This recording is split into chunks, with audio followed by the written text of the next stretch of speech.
Assalamualaikum warahmatullahi wabarakatuh.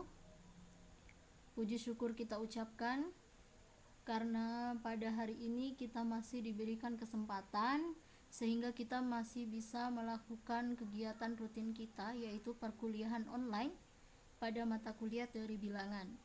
Nah, jika sebelum-sebelumnya kita sudah membahas beberapa materi termasuk bilangan bulat, bilangan cacah, sistem angka dan sebagainya, maka pada pertemuan kali ini akan dibahas tentang keterbagian bilangan bulat, ya. Pada keterbagian bilangan bulat ini ada beberapa teorema dan bagaimana cara pembuktian yang harus kita lakukan. Dan sebelum kita masuk pada materi, tentunya seperti biasa kalian harus mengetahui capaian pembelajaran, di mana mahasiswa harus mampu membuktikan teorema keterbagian dengan indikator mampu membuktikan teorema keterbagian, mampu menyelesaikan masalah algoritma keterbagian. Jadi ada dua indikator yang harus kita capai pada pertemuan kali ini, di mana indikator yang pertama adalah membuktikan teorema dan indikator yang kedua adalah mampu menyelesaikan masalah algoritma keterbagian. Baiklah, kita lanjut. Nah, langsung saja kita masuk pada pokok materi, yaitu keterbagian. Jadi untuk keterbagian ini merupakan dasar pengembangan dalam teori bilangan, ya. Dan keterbagian ini nanti akan dibahas tentang masalah FPB atau faktor persekutuan terbesar dan KPK atau faktor persekutuan terkecil. Nah, pada materi keterbagian ini, jika perlu kalian ketahui bahwa jika suatu bilangan bulat dibagi oleh suatu bilangan bulat yang lain, hasil pembagiannya adalah bilangan bulat atau bukan bilangan bulat, ya. Jadi bilangan bulat dibagi dengan bilangan bulat bisa saja menghasilkan bilangan bulat ataupun bukan menghasilkan bilangan bulat. Nah, misal jika 36 dibagi 6 akan menghasilkan bilangan bulat 6. Namun jika 36 dibagi 5 hasilnya adalah 7,2 yang bukan merupakan bilangan bulat.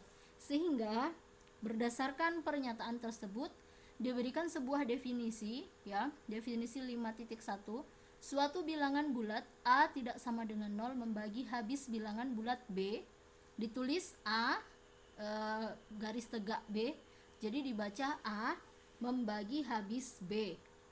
Jadi cara bacanya A membagi habis B atau B habis dibagi A, itu sama saja.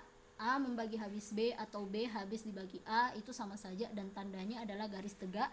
Jika dan hanya jika ada bilangan bulat K, ya, bilangan bulat K itu berarti bilangan bulat sebarang, ya.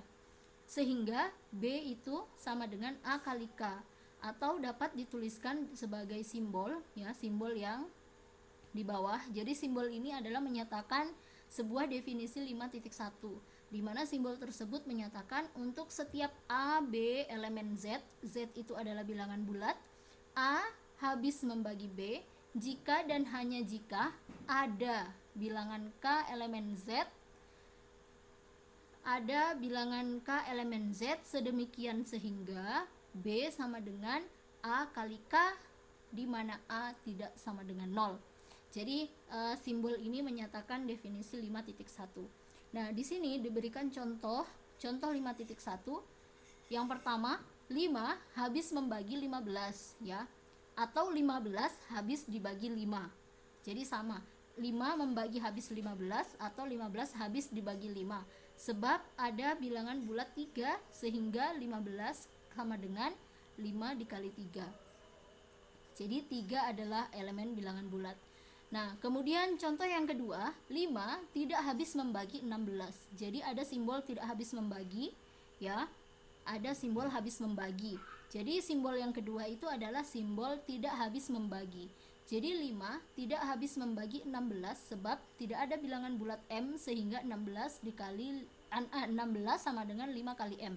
Jadi M itu maksudnya sebarang bilangan bulat, ya. Tidak ada bilangan bulat M, ya. Bilangan bulat sebarang M, ya. Kalau dikalikan dengan 5 akan menghasilkan 16 sehingga 5 itu tidak habis dibagi 16 atau 16 tidak habis dibagi 5 atau 5 tidak habis membagi 16. Baiklah, kita lanjutkan. Nah, itu tadi sekedar pengantar untuk keterbagian. Sekarang kita langsung masuk pada indikator pertama, yaitu teorema keterbagian. Jadi di sini nanti akan diberikan beberapa teorema, ya. Ada teorema keterbagian. Jadi diberikan teorema yang pertama, teorema 5.1. Ini berkaitan dengan definisi sebelumnya yang tadi, definisi keterbagian, di mana pernyataannya teorema 5.1 menyatakan jika diketahui bilangan bulat A dan B dengan A tidak boleh sama dengan 0 dan ada bilangan bulat K sehingga berlaku B sama dengan A kali K, maka K dinyatakan sebagai bilangan tunggal.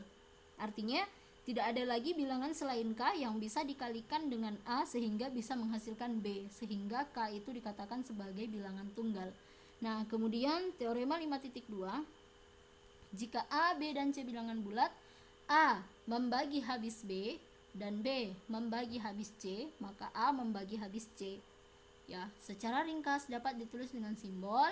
Nah, simbolnya ini hanya bisa dibilang simbol matematika dari kalimat matematika. Nah, di sini pembuktian teorema 5.1 dan 5.2 itu dibuktikan dengan contoh 5.3. Sehingga nanti berdasarkan contoh ini akan terbukti dua teorema di atas. Nah, di sini diberikan tunjukkan bahwa jika 3 membagi habis 12 dan 12 membagi habis 60, maka 3 membagi habis 60. Nah, uraiannya diuraikan satu-satu. Jadi 3 membagi habis 12. Karena 12 itu sama dengan 3 kali 4. 4 adalah elemen bilangan bulat atau 4 elemen Z. Nah, kemudian 12 membagi habis 60. Karena 60 sama dengan 12 kali 5 dan 5 adalah bilangan bulat. Sehingga 60 ya, 60 itu sama dengan 12 kali 5. 12 kali 5 itu sama dengan 3 kali 4 kali 5. Ini menggunakan sifat pengelompokan ya, kalau tidak salah asosiatif. Sama dengan 3 kali 20 ya. Karena berarti masih ada satu langkah lagi sebenarnya. Kenapa bisa jadi 3 kali 20? Berarti bisa dibuatkan lagi, dikelompokkan, 3 dibuat ditaruh di luar kurung, 4 kali 5 dalam kurung, sehingga 3 kali 20, di mana 20 itu elemen bilangan bulat dan 60 itu sama dengan 3 kali 20. Sehingga dapat disimpulkan bahwa 3 itu habis membagi atau membagi habis 60, atau 60 habis dibagi 3. Semoga bisa dipahami. Ya, kita lanjut lagi. Nah, di sini masih tentang teorema keterbagian. Jadi diberikan teorema 5.3. Jika A membagi habis B dan A membagi habis C, maka A membagi habis B tambah C, di mana A, B, dan C elemen bilangan bulat atau elemen Z. Nah, di sini diberikan contoh ya, diberikan contoh. Tunjukkan bahwa sebenarnya contohnya ini hampir sama dengan contoh yang sebelumnya ya. Hampir sama dengan contoh yang sebelumnya, hanya saja ini lebih sedikit ini ya, lebih ada operasinya agak sedikit bertambah saja. Jadi tunjukkan bahwa jika 3 membagi habis 12 dan 3 membagi habis 27, maka 3 membagi habis 39. Jadi sama dengan cara yang tadi.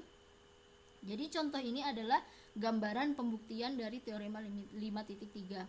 Nah, di sini berarti diuraikan satu-satu seperti yang tadi sebelumnya. 3 membagi habis 12 karena 12 sama dengan 3 kali 4, 4 elemen Z. Nah, kemudian begitupun 3 membagi habis 27. Kemudian kita jumlahkan ya, sesuai dengan ininya, sesuai dengan teoremanya, B tambah C ya, B tambah C. 12 tambah 27. 12 tambah 27 itu sama dengan 3 kali 4 ya. 12 itu sama dengan 3 kali 4, 27 itu 3 kali 9.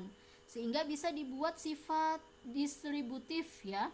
3 dikali distributif terhadap penjumlahan ya. 3 dikali 4 tambah 9. Karena sama